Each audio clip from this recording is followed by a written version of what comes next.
बिस्मिल्लाहिर्रहमानिर्रहीम। अस्सलाम वालेकुम नाज़रीन, मैं हूं कंबर ज़ैदी, मेरे साथ असद अली तूर मौजूद हैं। सुप्रीम कोर्ट में इंतहाई गैर मामूली हालात, आज के दिन की बड़ी अहम पेशरफ्त जिसमें जस्टिस मंसूर अली शाह ने एक इंतहाई कदम उठा लिया। जस्टिस याहिया अफरीदी के ख़िलाफ़ अब क्या बनने जा रहा है, और आज के व्लॉग में हम धांधली केस के हवाले से भी आपको अपडेट देंगे।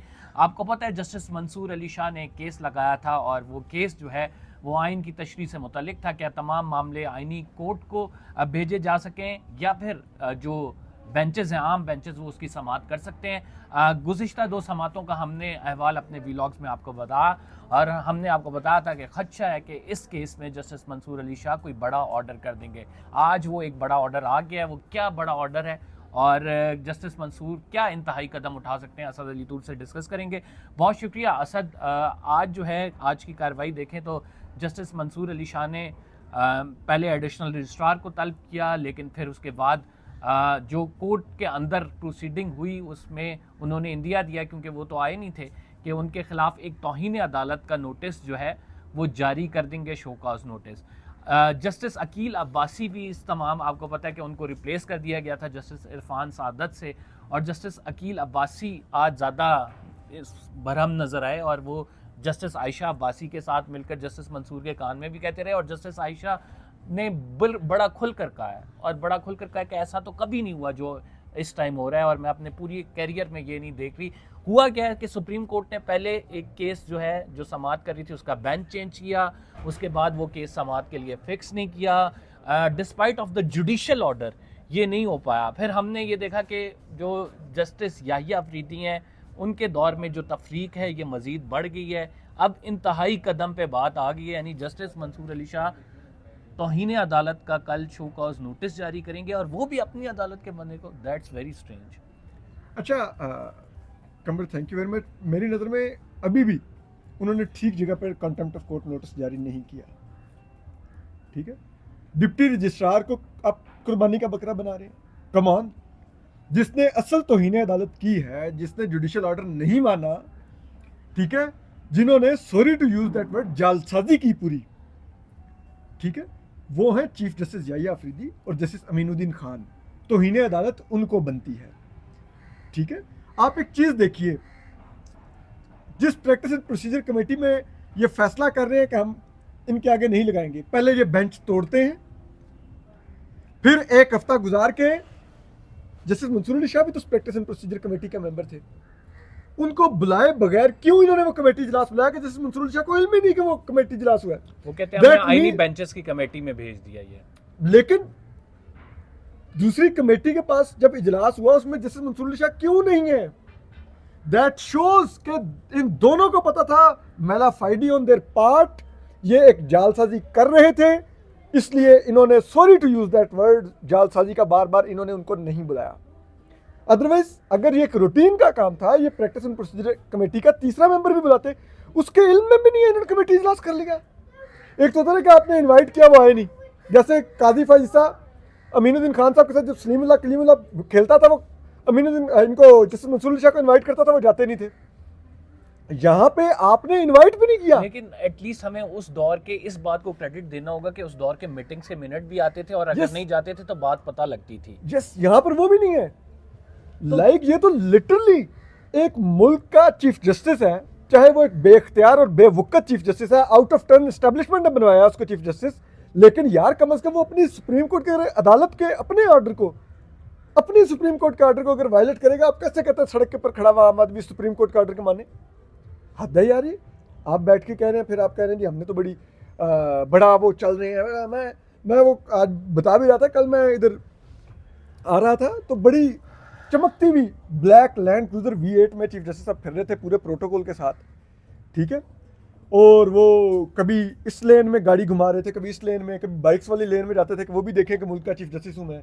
ठीक है, कभी वो मेन लेन में आते थे, स्पीड लेन में। ठीक है, मैं देख रहा था उनको, मैं कुदरती तौर पर मैं उस वक्त जा रहा था, तो मैंने सोचा कि यार ये कौम करोड़ों रुपया, 25-30 लाख इस चीफ जस्टिस को तनख्वाह दे रही है महाना, करोड़ों रुपए की मराहत दे रही है, सरकारी बंगला, ठीक है, जिसकी तमाम मेंटेनेंस, गाड़ी का फ्यूल, फ्री की बिजली, फ्री का टेलीफोन, गार्ड्स, खाने, दावतें, अय्याशी, इनके बच्चे भी अय्याशी कर रहे हैं।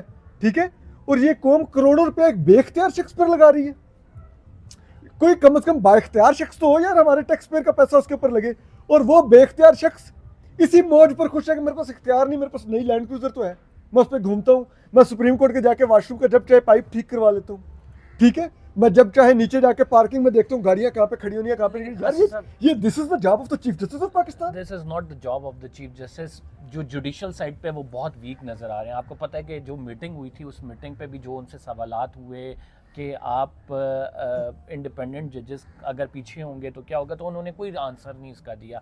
इसके अलावा उन पे जुडिशल साइड से जो भी सवाल हो रहा था, एडमिनिस्ट्रेटिव साइड पे he is very much okay, कहते हैं कि हम मैं बहुत अच्छा काम करूँ, लेकिन जुडिशल साइड पे जो उनका इख्तियार है उसमें क्या कर रहे हैं वो किसी को मालूम नहीं है, क्योंकि उस साइड पे कुछ हो ही नहीं रहा है। आपको ये पता चल नहीं गया वो क्या कर रहे हैं? अभी भी कुछ पता चलना आपको? ये कर तो रहे हैं वो, ठीक है, वो अपना ओहदा बचा रहे हैं यार, वो अमीनुद्दीन खान को बचा रहे हैं, वो 26वीं आईनी तरमीम की लास्टिक की शलवार को बचा रहे हैं। क्या कर रहे हैं आप? ये जो चीफ जस्टिस साहब हैं और अमीनुद्दीन खान साहब हैं, ये डायरेक्टली 26वीं आईनी तरमीम के बेनिफिशियरी हैं, ठीक है। तो आउट ऑफ टर्न बना हुआ चीफ जस्टिस है यार, वो एस्टैब्लिशमेंट ने तरमीम करवाई है, फॉर्म 47 की लास्टिक की शलवारों के लोग और दूसरी लोग पार्टियों के लोग अगवा कर करके रात के 12 बजे के बाद तरमीम हुई, उस काली रात में हुई भी तरमीम के बेनिफिशियरी से आप कहते हैं कि वो इंसाफ करेंगे। अब असद साहब आप कल क्या देख रहे हैं? कल क्या देख रहे हैं कि आप समझते हैं कि जस्टिस मंसूर का वो शो कॉज नोटिस कोई रंग लाएगा, कोई ऐसी तब्दीली होगी या कि केस लगेगा या ये मामला यहाँ पे दब जाएगा? यार ये डिपेंड करता है जस्टिस मंसूर अली शाह और उनके 3 रुकनी बेंच पर, ठीक है। हमें ये नहीं कहना चाहिए कि justice Mansoor Ali Shah, supreme court क्या करेगी, क्योंकि सुप्रीम कोर्ट का बेंच है, ठीक है, उसकी हुक्मदुली की गई है और वो हुक्मदुली किसी मेरे जैसे आम मामूली टुच्चे ने नहीं की, वो चीफ जस्टिस ऑफ पाकिस्तान ने की है।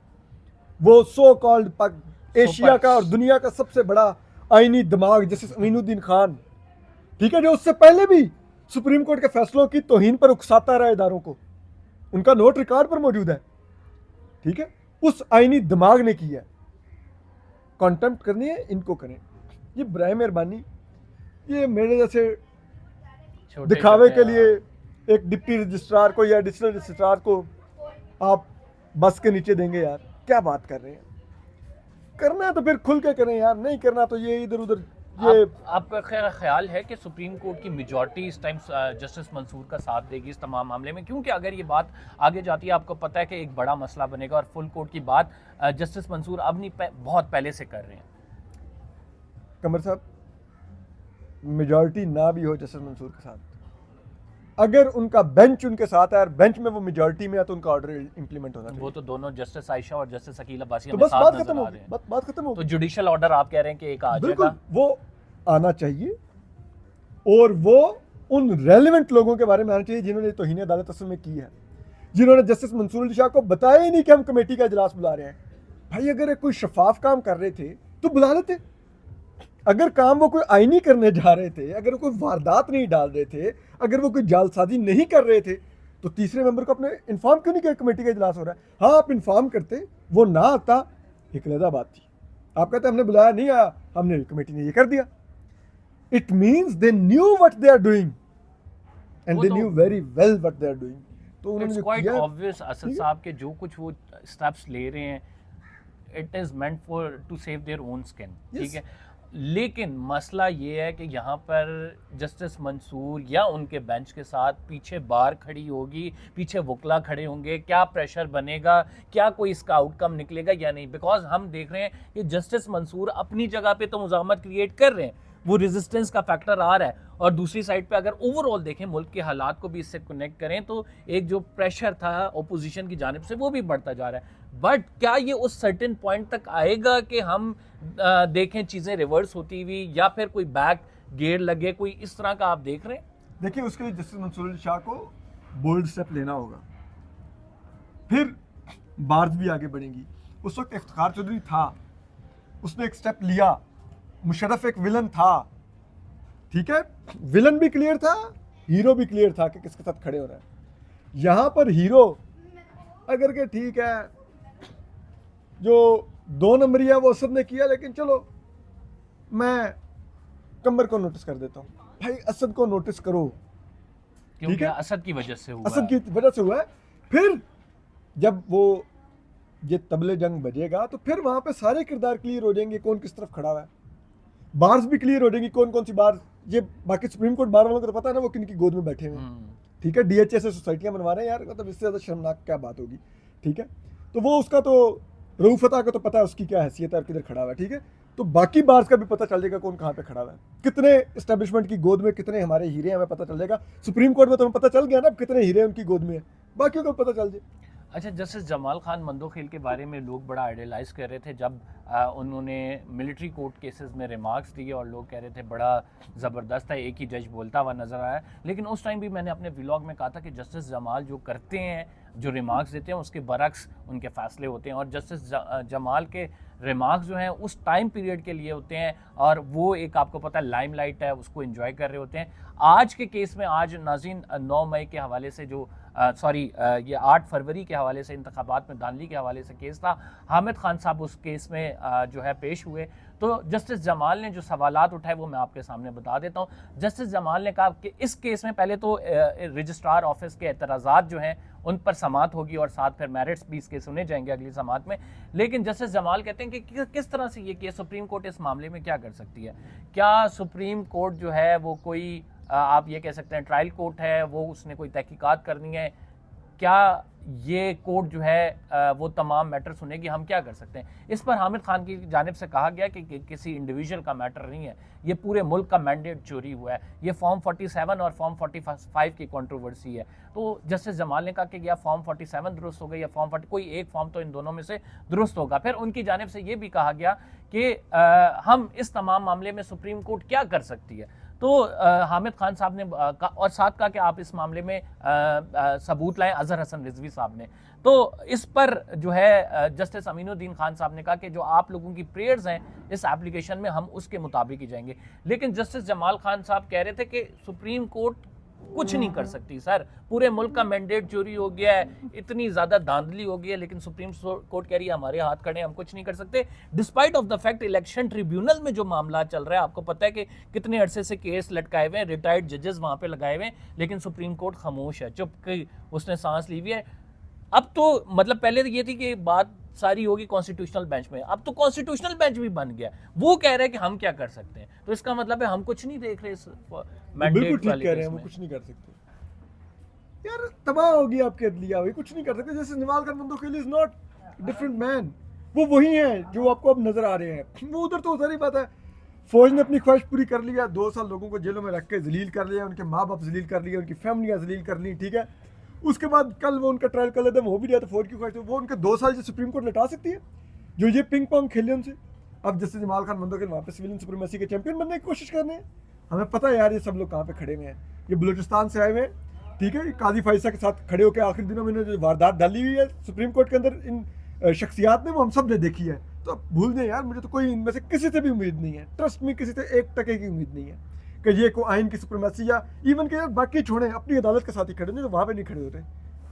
तो पूरा ये डिस्ट्रक्शन है एक, और जो आपको आगे भी नजर आ रही है डिस्ट्रक्शन ही है, यही है, कुछ भी नहीं है इसमें। तो कोई अमरीकी प्रेशर वर्क करेगा? आखिरी सवाल, उसके बाद हम रैप करते हैं, क्योंकि आप कह रहे हैं कि मुझे कोई उम्मीद नहीं है, तो लोगों को उम्मीद कोई जिन्होंने लगाई हुई है अमरीकी प्रेशर से, तो उनको कुछ नजर आएगा? अनफॉर्चुनेटली अगर वहीं से कुछ आएगा तो आएगा, अदरवाइज यहाँ से कोई नहीं है। नाज़रीन, असद अली तूर हमारे साथ मौजूद थे, उन्होंने बड़ी खूबसूरती से समाप्त की है सूरत हाल। मामलात गंभीर हैं और सुप्रीम कोर्ट ऑफ पाकिस्तान से वो रिलीफ जो कि दरकार है साहिलीन को, वो मिलता नहीं है। जिसका मैंडेट लोगों ने उन्हें दिया हुआ है या आइन ने दिया हुआ है, वो काम करते नहीं है। और अनफॉर्चुनेटली सर्व किधर कर रहे हैं ये मुझे और आप दोनों को पता है, हमें नाम लेने की ज़रूरत नहीं है। तो फिलहाल इसी नोट के साथ कंबर ज़ैदी को इजाज़त दीजिए। अगर आपने चैनल को सब्सक्राइब नहीं किया तो सब्सक्राइब कर लें। यहाँ पे एक बात और कहता चलूँ कि हम जो क्रिटिसिज्म करते हैं, ये कोशिश ये होती है हमारी कि ये तमाम इदारे जो हमारे इदारे हैं, हमारे टैक्स पेयर लोगों के पैसों के इदारे हैं, ये अपना काम दुरुस्त तरीके से करें, इनका जो मैंडेट है उसके मुताबिक ये इंसाफ डिलीवर करें, और इसी चीज़ को हमारा हाईलाइट करना मकसद होता है। फिलहाल के लिए इतने, कंबर ज़ैदी को इजाज़त दीजिए, अल्लाह ने के बाद।